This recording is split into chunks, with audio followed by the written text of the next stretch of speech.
Nous allons voir dans cette publication la place des anges dans l'Évangile. Et cela me rappelle le jour où ma petite fille m'a demandé qui était la personne habillée tout de blanc qu'elle voyait souvent à côté d'elle lorsqu'elle était plus petite. Et il faut savoir qu'il y a des anges qui sont envoyés par Dieu pour protéger ceux qui sont appelés à hériter du royaume de Dieu. C'est ce que nous montre l'exemple qui concerne Jésus-Christ et qui se trouve dans l'Évangile de Matthieu, au chapitre 4 et au verset 11. Il nous est dit où nous voyons que Dieu envoie des anges pour aider Jésus-Christ. En effet, il est dit là-dessus, le diable le quitta. Et voici que des anges s'approchèrent et se mirent à le servir. Et j'aimerais maintenant éveiller votre esprit pour comprendre pourquoi le diable se sert de personnes dont la conscience est morte pour faire du mal aux enfants.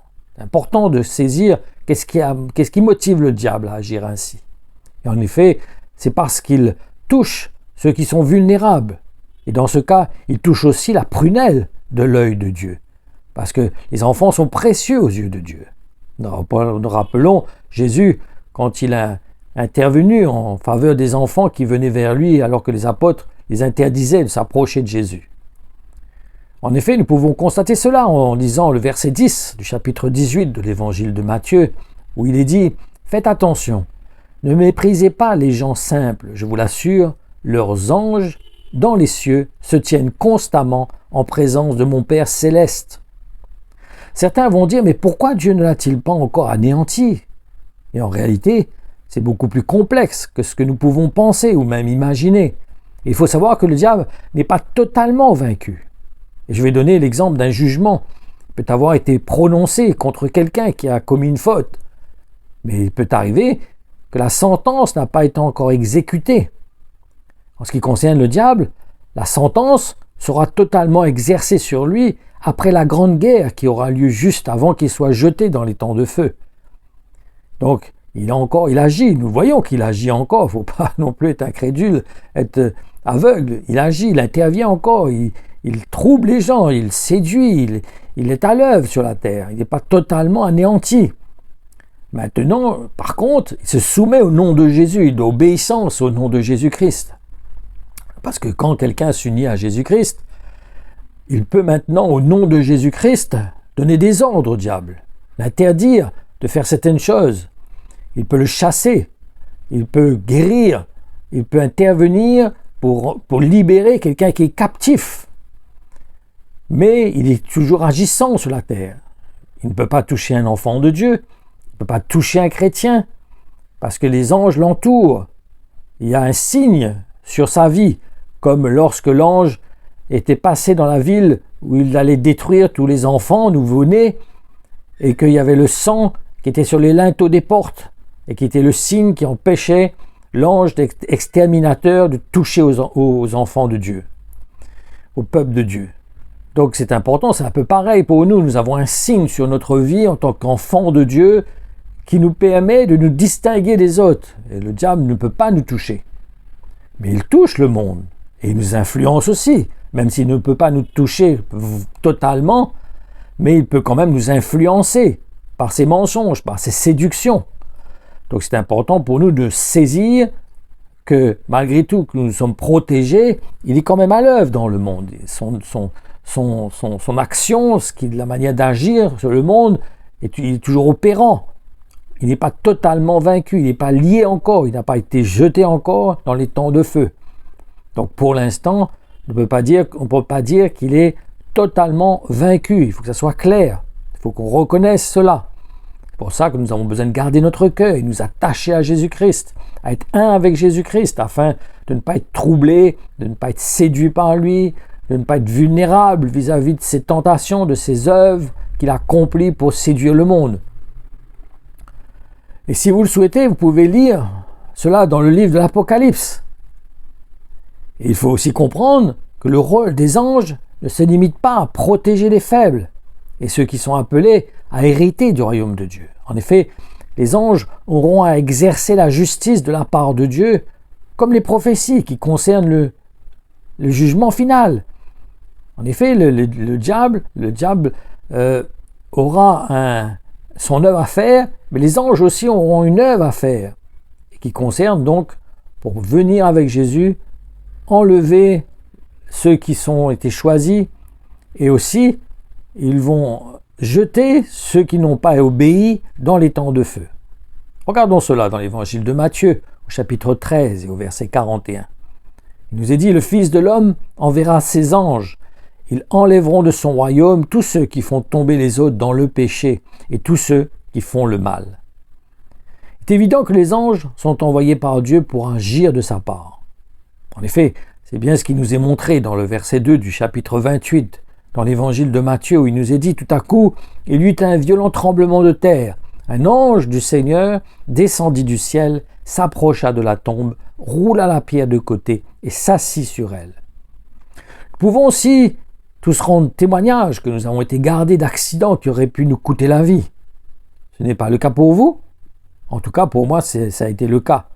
J'ai vu plusieurs fois l'intervention de Dieu au travers certainement d'anges qui est intervenu pour me sauver de situations qui j'aurais dû certainement mourir et j'aurais dû être mort à l'heure actuelle.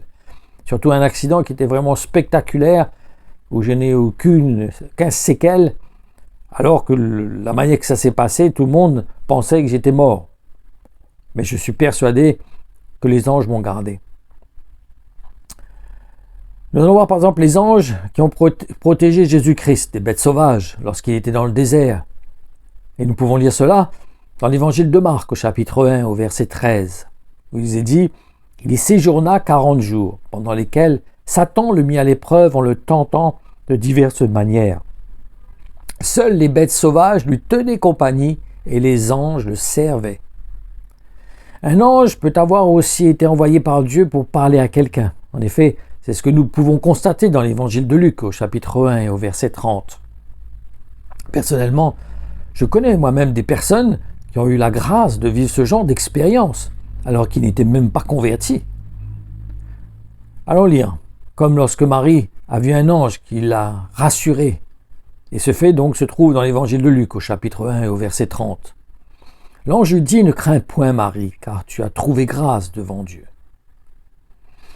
Il y a un autre point sur les anges qui est très important de parler. Mais par contre, il n'a rien à voir avec ce que nous avons vu jusqu'à maintenant dans cette publication.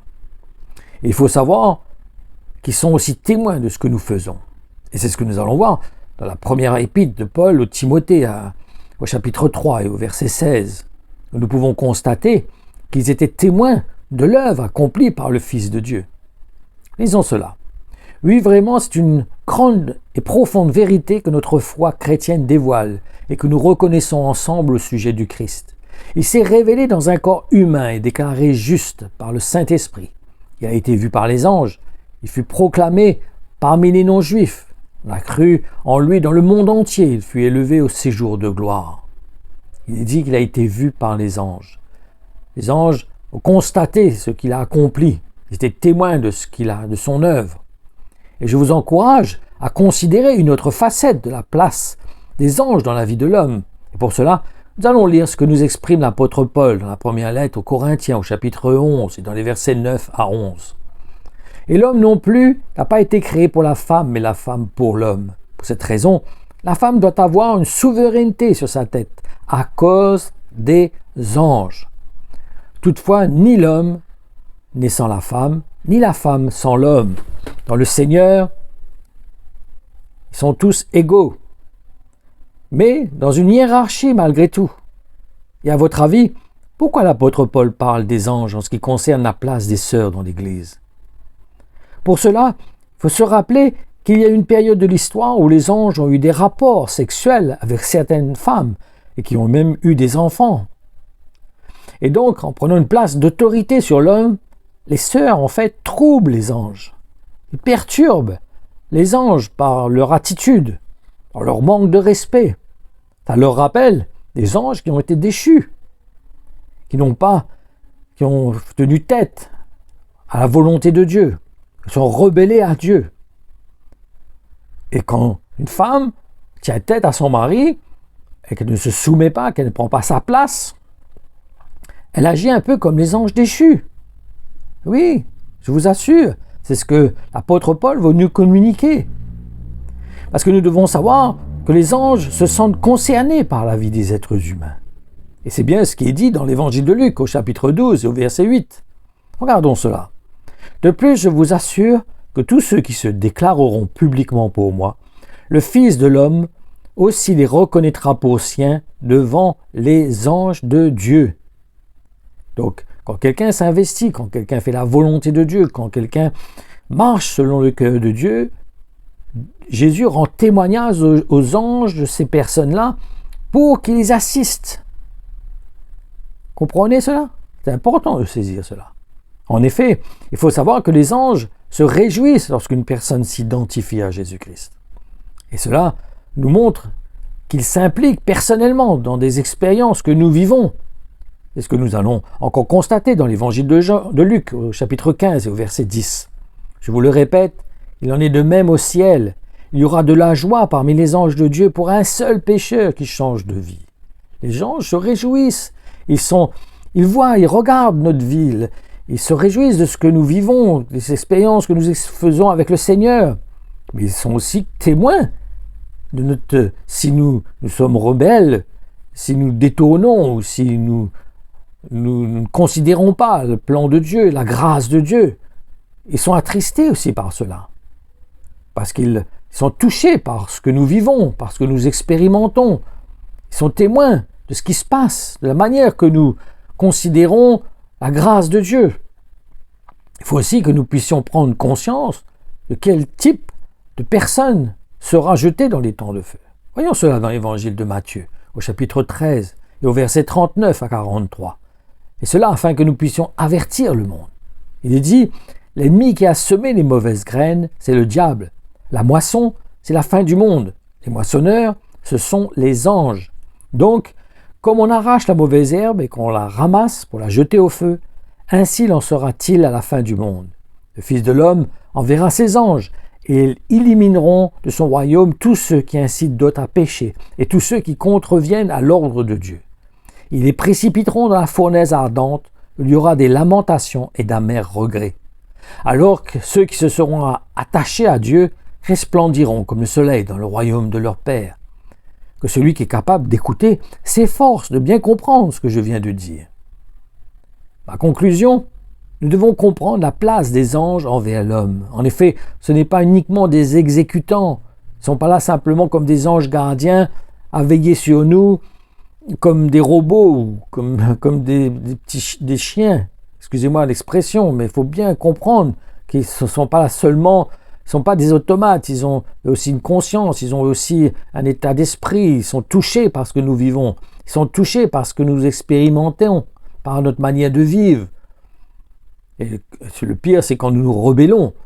Là, ils vous rendez compte, quand ils voient qu'un enfant de Dieu, qui a la grâce de Dieu et qui se rebelle, pour lui, ça doit quelque chose qui doit pas l'irriter, mais le blesser, le toucher, parce qu'il sait que les anges déchus, s'ils ont été déchus, justement, c'est parce qu'ils se sont rebellés à Dieu. Donc, ils devaient être attristés quand nous voyons que nous nous rebellons à la volonté de Dieu, à l'enseignement des apôtres. Ça doit les toucher plus profond d'eux-mêmes, de voir que certains ne considèrent pas la grâce de Dieu à sa juste valeur. Donc, ils sont impliqués dans la vie de ceux qui ont eu part au salut. Nous devons savoir qu'ils sont eux aussi des fils de Dieu, de la même façon que Dieu considère Adam comme un fils, a considéré Adam comme un fils. Et si vous ne me croyez pas, vous pourrez constater cela par vous-même, et il suffit de lire les versets 3 au chapitre 38 de l'évangile de Luc. Et aussi, dans le chapitre 20, dans le verset 36, toujours dans le chapitre de Luc, où il est dit « Fils d'Enoch, fils de Seth, fils d'Adam, fils de Dieu ». Il parle d'Adam. Ils ne peuvent pas non plus mourir, car ils seront semblables aux anges. Ils seront enfants de Dieu, étant les enfants de la résurrection. Donc, considérons vraiment qui sont les anges. Ce n'est pas simplement, pas des robots qui sont envoyés sur la terre pour exécuter les plans de Dieu. Ils ont leurs sentiments, ils peuvent être touchés par notre façon de vivre. Ils peuvent être émus, ils peuvent être attristés, ils peuvent se réjouir aussi de ce que nous vivons.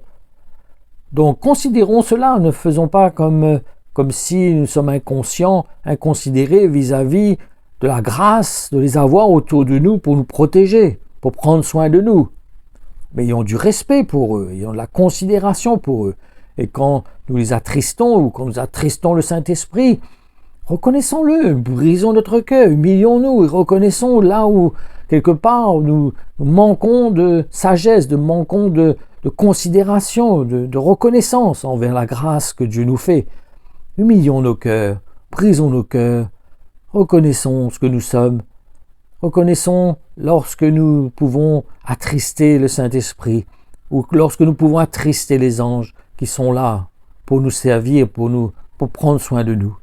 Que le Seigneur vous bénisse et que cette lumière encore vous permette d'avoir une autre façon de vous comporter, une autre façon d'agir, une autre façon de vous tenir chaque jour vis-à-vis des situations que vous rencontrez, que vous preniez conscience que vous n'êtes pas seul, que chacun de nous puissions comprendre que nous ne sommes pas seuls, que des anges sont autour de nous pour prendre soin de nous, pour nous garder, pour nous préserver de situations qui peuvent toucher le monde, mais que nous ne sommes pas au même niveau qu'eux.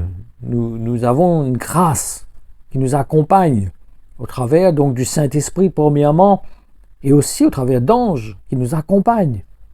Donc considérons cela. Que le Seigneur vous bénisse.